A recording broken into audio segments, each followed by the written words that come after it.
बहुत समय पहले की बात है। यह कहानी है एक छोटी चिड़िया की जो तपते रेगिस्तान में रहती थी। उसका जीवन दर्द से भरा था। वह हमेशा बीमार रहती थी, उसके पंख झड़ गए थे और वह उड़ भी नहीं पाती थी और उसका कोई स्थायी घर भी नहीं था। न खाना था न पानी, बस अकेलापन, संघर्ष और उदासी। एक दिन एक सफ़ेद कबूतर वहाँ से गुजर रहा था। कमज़ोर चिड़िया ने उसे पुकारा, भाई रुक जाओ। कबूतर रुक गया और पूछा, क्या हुआ बहन, तुम इतनी उदास क्यों दिख रही हो? छोटी चिड़िया ने पूछा, तुम कहाँ जा रहे हो? कबूतर ने जवाब दिया, मैं स्वर्ग जा रहा हूँ। यह सुनकर चिड़िया की आंखों में एक छोटी सी आशा दिखाई थी। उसने हाथ जोड़कर कहा, भाई कृपया स्वर्ग में भगवान से मेरे बारे में पूछना कि मेरा दर्द कब खत्म होगा, मेरे बुरे दिन कब अच्छे दिनों में बदलेंगे। कबूतर ने वादा किया, मैं तुम्हारे बारे में ज़रूर पूछूंगा, और वह उड़ गया। जब कबूतर स्वर्ग पहुंचा तो उसे प्रवेश द्वार पर एक देवदूत मिला। कबूतर ने देवदूत को उस चिड़िया के बारे में बताया और उसके भाग्य के बारे में पूछा। तो देवदूत ने उत्तर दिया, भगवान ने उसके जीवन में 10 साल का और दुख लिखा है, तब तक उसे कोई खुशी नहीं मिलेगी। कबूतर बहुत दुखी हुआ और उसने पूछा, अगर मैंने उसे यह बताया तो वह सारी उम्मीद खो देगी और पूरी तरह से टूट जाएगी। क्या उसकी मदद करने का कोई और तरीका नहीं है? देवदूत ने एक पल सोचा और कहा, उस चिड़िया से कहो वह हर स्थिति में अपनी हर चीज के लिए भगवान का शुक्रिया अदा करती रहे। यही उसकी असली परीक्षा है। कबूतर वापस लौटा और चिड़िया को संदेश दिया कि तुम ईश्वर का हर बात के लिए शुक्रिया अदा करो। चिड़िया ने उसकी बात मान ली।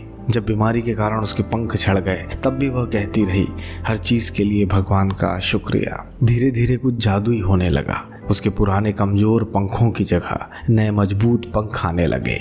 एक दिन जब वह कमजोर होकर रेगिस्तान में चल रही थी, काले बादल घिरने लगे, तेज हवाएं चलने लगी और अचानक रेगिस्तान में जोरदार बारिश होने लगी। उसके चारों तरफ हरे भरे पौधे उगने लगे। पास ही एक पानी भरने के कारण छोटा सा तालाब दिखाई देने लगा। वह फिर से स्वस्थ हो गई और आकाश में उड़ने लगी। 10 दिन बाद वह चिड़िया पूरी तरह से स्वस्थ हो गई। 10 दिन बाद जब वही कबूतर वहां से गुजरा तो उस चिड़िया को खुश और हंसता हुआ देखकर हैरान रह गया। जो कभी सूखी जगह थी वहां पर अब जीवन और हरियाली थी। कबूतर ने सोचा, यह कैसे हो सकता है, जबकि देवदूत ने कहा था कि उसका जीवन अगले 10 साल तक दर्द से भरा रहेगा। कबूतर वापस स्वर्ग तक उड़कर जाता है और वापस स्वर्ग के द्वार पर वही देवदूत उसे मिलता है। तो कबूतर ने देवदूत से पूछा, क्या हुआ? आपने तो कहा था कि वह 10 साल तक कष्ट सहेगी, लेकिन उसका जीवन 10 दिनों में ही बदल गया।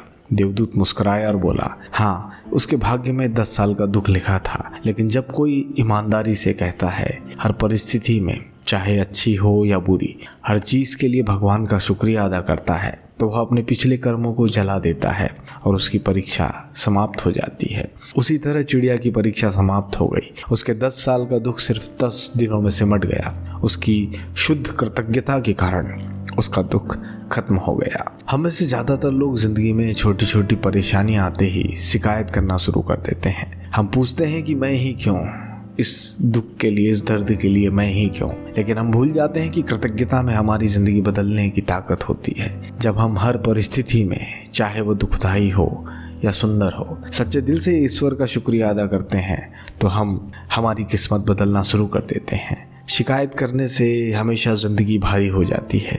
कृतज्ञता जिंदगी को हल्का बना देती है। तो इसीलिए मेरा आपसे निवेदन है, रिक्वेस्ट है, खुद से वादा करो और हमेशा कहो कि ईश्वर मुझे चाहे किसी भी परिस्थिति में रखे, मैं हमेशा पूरे दिल से उनका शुक्रिया अदा करूंगा। कभी कभी बस यही एक छोटा सा बदलाव आपकी पूरी जिंदगी बदल सकता है। आइए हम सब मिलकर कहें कि हे ईश्वर, तेरा हर चीज़ के लिए तेरा शुक्रिया। तो मिलते हैं नेक्स्ट वीडियो में। धन्यवाद।